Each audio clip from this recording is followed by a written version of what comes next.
On February 28 of this year, a stunning piece of news ricocheted through New York and then resounded out across the world's great art capitals. Thomas Campbell, the scholar known as Tapestry Tom, who had been director of the Metropolitan Museum of Art for 8 years, was suddenly out of a job. While the abruptness of his departure was head-turning, given the genteel profile of the Met and the fact that its previous director, Philippe de Montebello, had served for 3 decades, it did not happen in a void.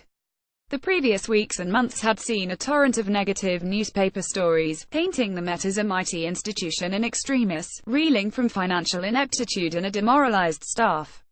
Now, with Met President and CEO Daniel Weiss, a medievalist with an imbar, at the helm, and with a search underway to find Campbell's replacement, the storm seems to have passed. The museum's finances are said to be stable, and its future secure. But now that a new page in this institution's history is turning, how are we to understand the record of Thomas Campbell, a gifted curator with a talent for bringing musty subject matter to life for modern-day audiences? He rose through the Met's design and decorative arts department to become, with minimal managerial experience, the leader of America's most important museum. In that role, he sought to use new art to lure audiences to visit the museum's more historical treasures through the inauguration of the Met Brewer satellite and an enhanced modern and contemporary art department. Now that he has left the museum, his legacy hinges in large part on how successful this strategy is perceived in hindsight.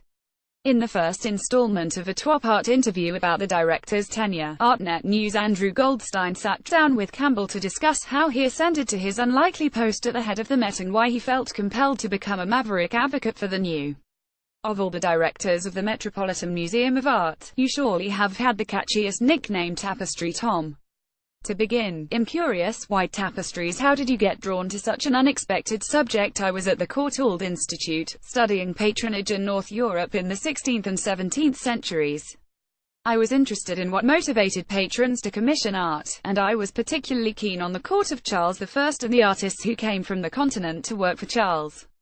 While I was studying these artists, mostly painters and sculptors, I stumbled over the fact that Charles spent as much, and maybe more, money on tapestries as he did on paintings.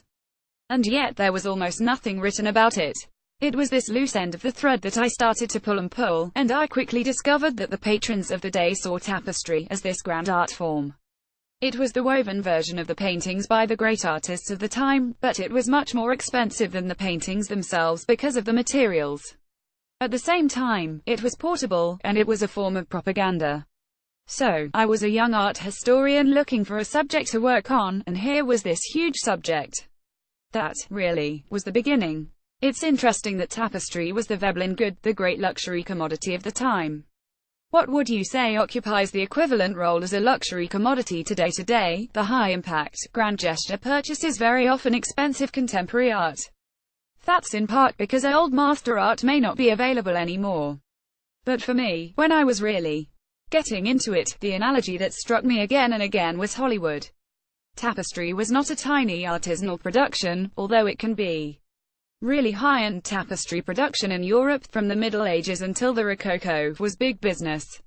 You had teams of artists creating cartoons. You had very large workshops full of highly skilled weavers making the tapestries. You had investment by financiers, because the high-end materials were so expensive. It was the prevailing medium to demonstrate power, wealth, and aesthetic sensibility. So it invites the analogy of Hollywood, where you have so many players. When one thinks of tapestries, one thinks of castles and battlements, heroic victories at war, and also treachery and palace intrigue. The rat behind the arras. Did this world, with its different manifestations of power and politics, lend tapestry a certain romance for you? Very much so. When I did my PhD research, I worked on Henry VIII and his contemporaries. He had 200 or 300 paintings, but that collection is dwarfed by his tapestry collection. He had about 2,500 tapestries, and they ranged from millefleur tapestries, which were for everyday decoration, to incredibly expensive silk and gold woven tapestries that cost the equivalent of a battleship. It was in these tapestries that the Tudor court had its finest art, its richest subject matter. But it was also the propaganda Henry used as he broke with Rome and presented himself as the head of the English Church. He surrounded himself with tapestries of Old Testament patriarchs and the apostles, particularly the apostle St. Paul, in line with the new religion that was taking root in Britain at the time. He presented himself as the living heir to this tradition. That, really, was my grounding, looking at Henry VIII, and looking at the way Charles V commissioned overtly propagandistic subjects, battles, victories, and so on. It's amazing, as museum-goers, we tend to encounter tapestries in the dimly lit corner of some museum, where they seem flat and lifeless against the wall. But viewed through this lens of history, it actually has all the grandeur, intrigue, and incredible gamesmanship attached to it that we associate with Game of Thrones, a show you are known to be fond of. One of the things I was proud of, as a curator, was that when we did a big show of Renaissance tapestries back in 2002, Tapestry in the Renaissance Art and Magnificence, I tried to select pieces that were significant in terms of their artistry, but also that were in relatively good condition. When we finished hanging the show, and these tapestries were just drifting ever so slightly in the breeze of the air conditioning, with the silk, the silver and the gold thread just glistening under the spotlights, it really gave one a kind of visceral sense of how magnificent the interiors of the day must have been. You know, not faded, not dingy, not sepia colors, but bright, fresh, bold, really in-your-face dramatic figurative subject matter. You spent a decade and a half as a tapestry specialist in the Met's Department of European Sculpture and Decorative Arts before rising to the director post, having joined the museum in 1995 as a 33-year-old assistant curator. Before that, you had spent 7 years working for the London-based Tapestry Gallery of David and Simon Francis, labouring on a comprehensive database of the European tapestry that survived in the world's private and public collections. What was it that brought you to the Metropolitan Museum of Art? Going to conferences in Europe, I met Edith Standen, a great curator and scholar who had retired from the Met in 1980 but continued to work there as an emeritus scholar. She invited me over to the museum and gave me access to the archives, both in 1990 and in 1992, so this really was my introduction to the museum's wide-ranging collection and amazing faculty. You know, it was and continues to be the biggest faculty of art historians in the world. I found it a very vibrant place to visit, and when I was invited to join as a curator, I was delighted to enter that milieu and thrilled to be coming to an institution that I felt would give me a platform to promote the subject that I loved. This was the beginning of a stellar career in the curatorial department, which was particularly impressive in that you rose in stature at the museum not through European painting, ancient art, or one of the other popular departments, but because you managed to make an unpopular subject suddenly relevant to a broad audience. Your Renaissance tapestry show, in particular, was a massive hit. But then, a few years later, you suddenly entered the running to succeed Philippe de Montebello as director of the museum, alongside other contenders like Gary Tintorov, then the Met's world-renowned curators of 19th century, modern, and contemporary art. How did that unexpected turn of events come about? It came as a bit of a surprise to me. I had been a curator for 13 years, and obviously had got to know the institution quite well. Because my subject of textiles and tapestries ranged across a broad period of European history, and because of my work running the Antonio Ratti Textile Center and Endowed Conservation Center at the Met, I had engaged with many of my colleagues in other departments and become involved in a number of museum committees. But was very happy as a curator, and certainly had no thought beyond that. However, when Philippe announced his retirement and a search was undertaken, I was one of a number of people to whom the search firm spoke as they were trying to develop a profile of what we collectively wanted in the future director. Perhaps because I felt I had no skin in the game, I was very frank about what I thought were the enormous strengths of the institution, but also some of the areas I felt needed work, where there was opportunity.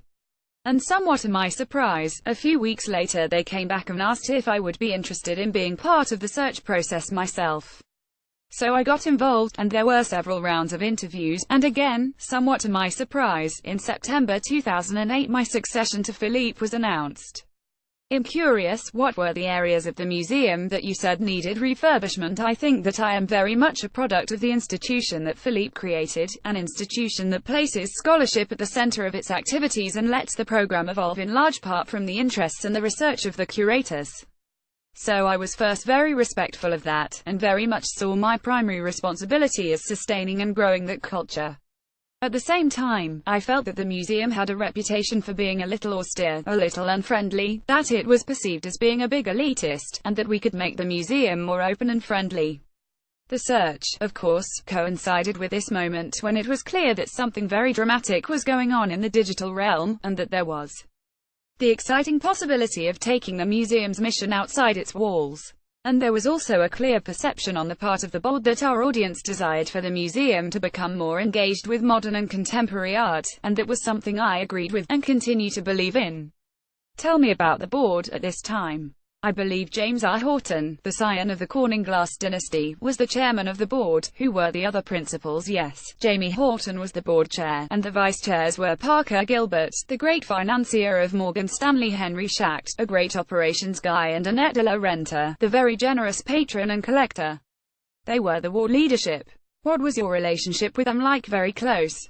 There was a big search committee, perhaps 16 people, so as I was anointed I had built up a relationship with that search committee. We had clear discussions about what the priorities were, and I had a clear written mandate in the job description that I was given. So it was a very good, very close relationship. It was exciting. What was in your written mandate? The job description specified growing and cultivating the scholarship, growing the audience, digitizing the institution, and, yes indeed, expanding the modern and contemporary programming, not at the expense of the other areas, but in balance with the other areas. Were there some members of the board who were more invested in the scholarship aspect, and others who were more invested in the digital, and others who were invested in contemporary art? Yes, I think that is probably a fair assessment. The Met's collections span 5,000 years, and the Met has always tried to build a board that supports the breadth of those different areas. Inevitably, some trustees, just like some members of staff, are more interested in one area than in another. When it came to modern and contemporary art, did they say, we know we have a gap here and we want to fill that gap, or was it more amorphous than that? I think that there was this clear sense that we could and we should be more engaged with modern and contemporary. Gary Tintorov, as the head of the modern department, was already beginning to build a more robust program, with a staff that he had inherited from Bill Lieberman. So one part was continuing to develop the staff and build a more robust program. The other part was the challenge of the physical space. The modern collection is shown in a space that is, in comparison to some other areas in the museum, somewhat compromised. It's hard to find, and confusing when you're there. And roughly coinciding with my appointment, Leonard Lauder had approached the Met to see if the museum would be interested in taking over the Whitney Museum's building when they moved downtown. That's a conversation that started with Philippe and Gary before my appointment. In a way, though, the whole question was put on one side at the time I became director because of the financial crisis in fall 2008. I spent the first 9 months of my tenure really working in response to that financial crisis, contracting the museum by 10%, reducing headcount, reducing program, and so on. But we resumed the conversation in fall of 2010. We set up a board committee and we looked in considerable detail at what taking over the old Whitney building would entail. Eventually, in early 2012, there was a consensus that this was an exciting opportunity and the contract was eventually signed. When one thinks of the Met's engagement with contemporary art, the original moment was the decision in 1929 not to accept Gertrude Vanderbilt Whitney's gift of her extensive contemporary collection, which, thusly spurned, went on to become the foundation of the Whitney Museum. Yes. Ever since then, the Whitney, MoMA, and the Guggenheim made enormous strides in building contemporary art collections, whereas the Met has done it in a much more piecemeal fashion. How did you, or how did the board, want that dynamic to change? What position did they hope the Met would gain within this landscape? Obviously, this has been a central tension in the evolution of the Met from its founding. In the first 3 decades of its existence, the Met collected what was then the equivalent of modern and contemporary, which was the Hudson River School, the American Impressionists, and so on. However, it pulled back from collecting contemporary in the 1910s, because what was coming out of Europe was just too radical for the tastes of the board and the curators at that time. Then there was, as you say, this moment when the Whitney collection might have become part of the Met collection, and then didn't. But, you know, there were figures like William Ivins, the head of the drawings department, who was actively pushing to collect contemporary in the 1940s. That all culminated with a moment of great re-engagement with Henry Geldzahler running the department when Tom Hoving was the director in the 1960s. Which was very controversial, but very popular. Very popular. So, if I understand correctly, the Met did not intend to compete with these other museums, but rather simply try to fill this gap in its holdings. Exactly. I think that some misperceptions have been pushed hard by, perhaps, some of the voices who feel strongly against the Met's engagement with modern and contemporary, and it's been suggested that I was just trying to reproduce MoMA or the Guggenheim or the Whitney. And that is absolutely not the case. The Met was created as an encyclopedic museum. Everything we own was once contemporary. I think that for the museum to continue to evolve and remain relevant, there is a place for modern and contemporary art in this broader continuum. What we're trying to do is create meaningful narratives about the development of art around the world in the 20th century. When you think of the person who comes to the Met, what do you think they are hoping to find there? I know this is very particularized in reality, but what would you say is the expectation of most people who come? That's a hard question to answer, because there are as many different expectations as visitors. We've just broken our own attendance record with 7 million visitors last year, and that's a huge spectrum of different kinds of people, from the scholars who want a deep dive, and to whom we're catering with shows like Vigee Acuti La Bruna Valentine de Boulogne or Hercules Sedges, to the fashion students who come for the Costume Institute shows. Then, there's the broad local, national, and international audience. 40% of our visitation is local, and they tend to come for the exhibitions. But the 60%, national or international, are coming for the collections. There is a constituency that argues that contemporary art is driven by the realities of the art market and the laws of supply and demand, and that while the market can make your average newspaper readers drop their jaw over astronomical prices, the actual art itself leaves this general audience nonplussed. That it's a bit of a freak show, a jarring mix that alternates between provocation and abstruseness.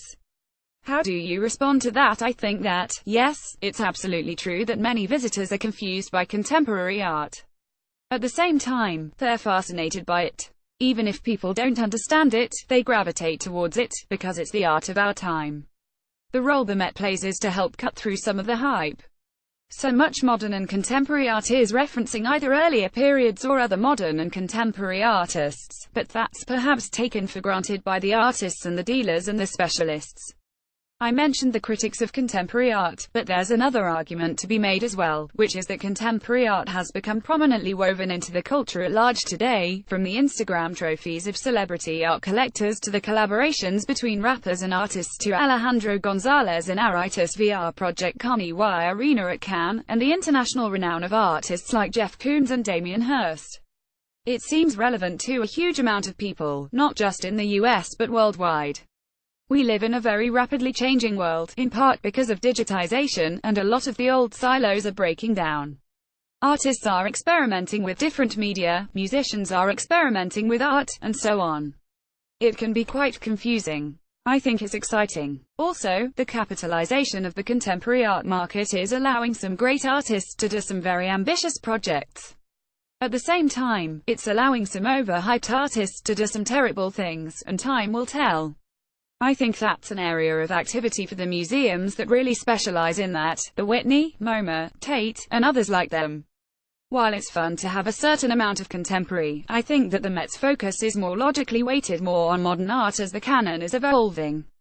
One of the issues that had been most in my mind, in nurturing our modern activities, is the fact that there is a lot of very significant modern art in private hands, but, because of the huge values attached to it, quite a lot of that art is going to be donated to institutions to offset taxes. MoMA already has an incomparable collection, the Whitney's is significant, too, so it's not going to be chasing much of this art. One of my goals was to make the Met an attractive venue that some of these collectors would consider for their collections, or even individual works, during the coming 20, 30 years of this transition from one generation to another. One of the Met's landmark achievements in this field was bringing in the Lauder collection. That's a fascinating example, because Leonard focused with laser-like precision on a period of early modern art that was exactly the period that the Met had turned its back on a century ago. Many institutions would have just been thrilled to receive that promised gift, but ultimately Leonard decided on the Met, because the Met has this broader context, from the 19th century painting that preceded Cubism to the 20th century painting that was impacted by it. It has the African art. It has the classical art that inspired certain elements. So it was the rich context the Met provided, and in a world where modern art is so expensive, that context is always the Met's ace up its sleeve. Was there any particular element that finally sold him on the donation? I know it had been in the works for years and years. I think ultimately it was the context and the dedicated galleries that the Met will build eventually for his collection. We also created a center for the study of early modernism. It was a combination of all these factors. You mentioned the dedicated cubism galleries, which brings us to the topic of the new wing that you had planned to construct to house the modern and contemporary collections. You came into the directorship in 2008, right as the financial markets are collapsing. Over the course of the economic crisis, the Met lost 22% of its endowment. As you mentioned, staff positions were eliminated to cut costs. Yet still the board signed on to construct a $600 million wing designed by David Chipperfield and to also take on the fiscal responsibilities of operating the Whitney's Brewer building. How did that happen? Let's spread that out a little bit. In 2008 through early 2009, the museum lost 22% of its endowment, and we contracted our operating costs by about 10% in the first 6 months of my tenure. We reduced headcount and programming to bring ourselves back into line with what we believed was appropriate given our expenditures and our income. Between 2009 and 2012, we managed to grow our audience by about 30%, so there was a strong sense of things turning around, that with this growing audience we'd get growing admissions revenue and other revenues. The stock market had a couple of good years, and our endowment began to recover, so there was this real sense that we were moving forward. We didn't rush into anything. The decision to take over the Whitney building was overseen by a board committee that thought long and hard about the pros and the cons. Then in tandem with that, we had finished a number of significant infrastructure projects that were the sort of tail end of a master plan that had been started under Tom Hoving and which evolved under Philippe. So, in 2012, I commissioned a feasibility study that looked at all of the infrastructure needs of the building and the elective projects that we might undertake to transform the museum in the coming years. When we finished that feasibility study, the board decided that the southwest wing, where the modern collection is presented, was the top priority, that it would be the transformative project. And you agreed absolutely. I fully believe that in due course this will be transformative project for the museum. It resulted in an architecture competition, overseen by a board committee. We selected David Chipperfield, who undertook first a preliminary analysis, and then developed a schematic design, again, all under oversight of a board committee.